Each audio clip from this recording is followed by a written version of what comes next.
मानवी रसोई में काम कर रही थी कि तभी बाहर से अम्मा की आवाज़ आई। अरे मनोज, तेरी किस्मत ही खराब है। तो हम क्या करें? लोगों की पत्नियां तो अपने पति को इतना परेशान देखकर उसकी परेशानी दूर करने के लिए खुद ही अपने पैरों पर खड़ी हो जाती है। और एक तेरी बीवी है जिसको यह तक नहीं दिखता कि तू कितना परेशान है। अम्मा, ये अचानक क्या हो गया तुम्हें? अभी तक तो शांति से बैठी हुई थी, मनोज ने पूछा। अरे, तुझे परेशान देखकर मेरा जी भर आता है। आखिर मैं एक माँ हूँ, पर मैं इस उम्र में क्या ही कर सकती हूँ। पर पति पत्नी का संबंध तो जन्म जन्म का होता है। फिर तुझे परेशान देखकर तेरी पत्नी का दिल क्यों नहीं पसीजता? अम्मा, क्या बोलना चाहती हो? साफ साफ बोलो ना। बात को घुमा फिरा क्या कर रही हो? ऐसा क्या कर दिया मानवी ने अब?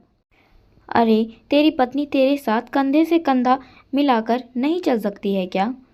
देख तेरी भाभी को, कितनी मेहनत करती है। तेरा भाई सुदेश भी कमाता है और साथ ही उसकी पत्नी भी।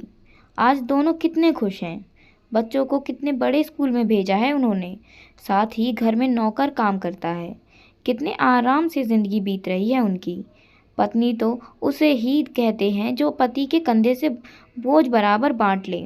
और ये तेरी पत्नी को देख ले, इसको घर में रहकर ऐशो आराम करने से फुर्सत ही नहीं है। जब पता है कि अकेले तेरे कंधे पर इतना बोझ है तो क्या नौकरी नहीं कर सकती? पढ़ी लिखी तो है ये भी। तू भी कुछ नहीं कहता उसे। अम्मा, बस भी करो, क्या बोले जा रही हो तुम? और वैसे भी नौकरी करना नहीं, मानवी का डिसीज़न है। भला मैं क्या उसे ज़बरदस्ती कहूँ नौकरी करने के लिए? वैसे भी अभी तन्मय छोटा है, भला उसे छोड़कर कहाँ नौकरी करने जाएगी? अरे, काहे का छोटा है? 3 साल का हो चुका है। उसका भी तो स्कूल में एडमिशन करवाना है। क्या बड़ी बहू के बच्चे नहीं हैं? एक नहीं बल्कि दो दो हैं। वो भी तो नौकरी कर रही है। ये तो बस काम न करने के बहाने हैं। लोगों के तो जूते घिस जाते हैं। इसे अपने आप नौकरी मिल रही है, लेकिन ऐसा नहीं है कि किसी का फ़ायदा तो उठाए। दोनों माँ बेटे आपस में बात किए जा रहे थे। वहीं मानवी भी चुपचाप रसोई में खाना बना रही थी और ऐसे रिएक्ट कर रही थी जैसे उसने कुछ सुना ही ना हो। जानती थी ये तो दोनों माँ बेटे का रोज़ का था। और जब से मनोज के ऑफिस में नौकरी के लिए जगह बनी है, बस तब से ये मुद्दा हर रोज़ उठने लगा है। दोनों ही चाहते हैं कि मानवी ये नौकरी कर ले, पर वो हाँ नहीं कर पा रही थी। आखिर उसे भी ये सब देखते हुए 5 साल हो चुके थे। बहू की कमाई तो इन लोगों को अच्छी लगती थी, पर उसकी जिम्मेदारी को कोई बांटना पसंद नहीं करता था। उसकी जब शादी हुई थी तो घर में अम्मा जी और उसका बड़ा बेटा सुरेश, उसकी पत्नी मधु थे।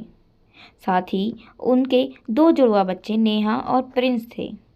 छोटा बेटा मनोज और बेटी पिंकी थे।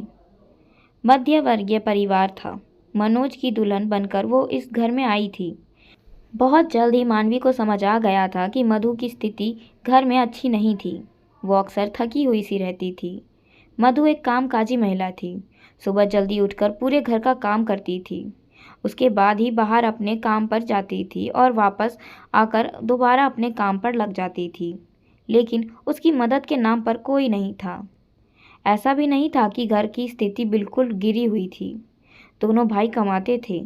अम्मा जी की पेंशन आती थी, फिर भी हमेशा खर्चों का ही रोना रोते थे। हालांकि उनके आने से उसे बड़ा सहयोग मिला था।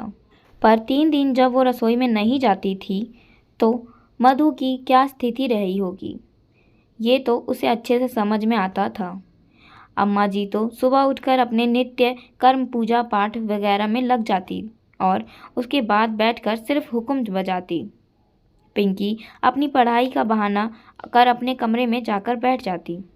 दोनों भाई सुबह 7 बजे तक उठते और फिर चाय नाश्ता तैयार होकर 8:30 बजे तक अपने अपने ऑफिस रवाना हो जाते थे। यहाँ तक कि बच्चों को भी कोई स्कूल के लिए तैयार नहीं करता था। भाभी का मायका भी पास में ही था। स्कूल के बाद ऑटो वाला बच्चों को नानी के घर पर छोड़ आता था और फिर नानी ही अपने दोनों नाती नतनी को संभालती।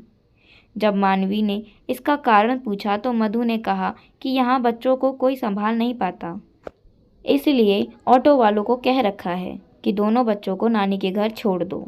शाम को आते समय मैं ले आऊँगी। और फिर नानी दोनों बच्चों का होमवर्क भी करवा देती है, तो मुझे काफ़ी मदद मिल जाती है। लेकिन इतना काम का बोझ, मधु भाभी धीरे धीरे बीमार रहने लगी थी। उस समय मानवी प्रेग्नेंट हो गई। प्रेगनेंसी में थोड़े कॉम्प्लिकेशंस थे, इसीलिए काम का बोझ दोबारा मधु पर आ गया। फिर भी कोई मदद नहीं करता। आखिर एक दिन जब वो टूट सी गई, तो उन्होंने अपना घर अलग कर लिया। उस समय घर क्या, रिश्तेदारी में भी उनकी बहुत निंदा हुई थी, पर मानवी उनके लिए खुश थी। अब जब भी मिलना होता तो वो मानवी को यही कहती, मानवी तुम कम से कम दोहरी जिम्मेदारी मत जीना, वरना ज़िंदगी को जी नहीं पाओगी। इन्हें पैसा चाहिए पर जिम्मेदारी नहीं। मैंने जो बेवकूफ़ी की तुम मत करना। क्या फ़ायदा ऐसे नौकर चाकर का, जब मुझे खाने से ज़्यादा दवाइयाँ खानी पड़ती है। मैं तो बेवकूफ़ थी, कुछ भी नहीं बोल पाई, मन ही मन कुढ़ती रही। अगर कुछ कहने की कोशिश भी की तो ये लोग मुझे उल्टा दो बातें सुनाते थे। सारी सुख सुविधा हो, तुम दो लोग मिलकर कमाओगे तो कितना पैसा आएगा घर में।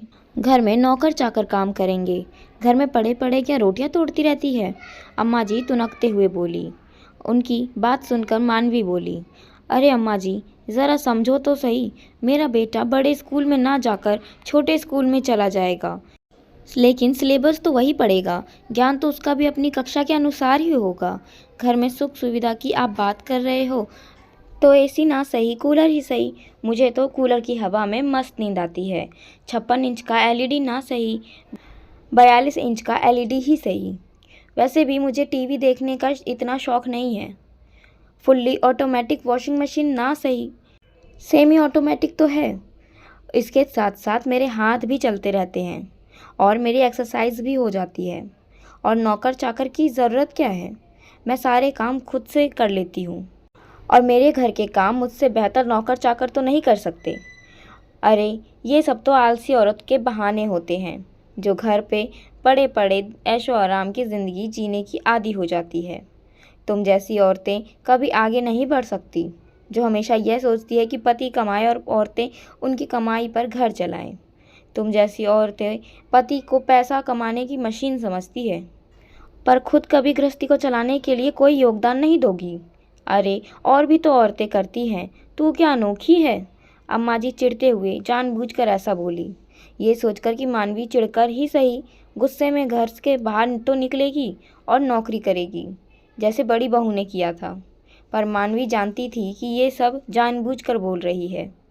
अम्मा जी जिनकी मजबूरी है उनका तो मैं क्या ही कह सकती हूँ, पर अपने घर में तो ऐसी कोई मजबूरी नहीं है कि मैं दोहरी जिम्मेदारी उठाऊँ। तभी मनोज बीच में बोला, अम्मा तुम भी किसे समझा रही हो, इसे कोई फ़र्क नहीं पड़ने वाला। पति जान ही दे दे पर यह कभी मदद नहीं करेगी। परिवार में योगदान का मतलब इसे पता कहाँ है, इसे तो बैठे बिठाए सब कुछ मिल रहा है। उसकी इस बात का मानवी को बुरा बहुत लगा।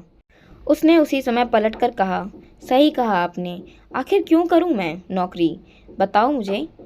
क्या मुझे भाभी जी की स्थिति का पता नहीं।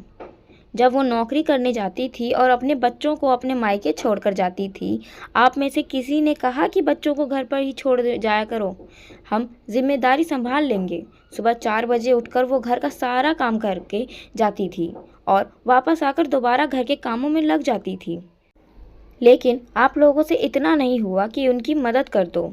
वो आज भी कमा रही है, नौकर चाकर रख रखे हैं, लेकिन आज उनका शरीर बीमारियों का घर हो चुका है और उसके पीछे जिम्मेदार आप लोग हो। मुझे जानबूझकर कोलू का बैल बनने का कोई शौक़ नहीं है, जो बाहर जाकर कमा करके भी लाओ और फिर घर के सारे काम भी करो। दोहरी जिम्मेदारी में पिसने का मुझे कोई शौक़ नहीं है, क्योंकि योगदान का मतलब आप लोग नहीं जानते। आप कमाते हो तो आप लोग घर के काम में हाथ लगाना तक पसंद नहीं करते हो। मुझसे नहीं होगा ये सब, और ना ही मैं अपने बच्चों को किसी और के भरोसे छोड़ूंगी, कहकर मानवी अंदर रसोई में चली गई। पीछे अम्मा और मनोज मुंह फुलाकर बैठे रहे, पर मानवी ने उन लोगों को मनाने की कोशिश तक नहीं की।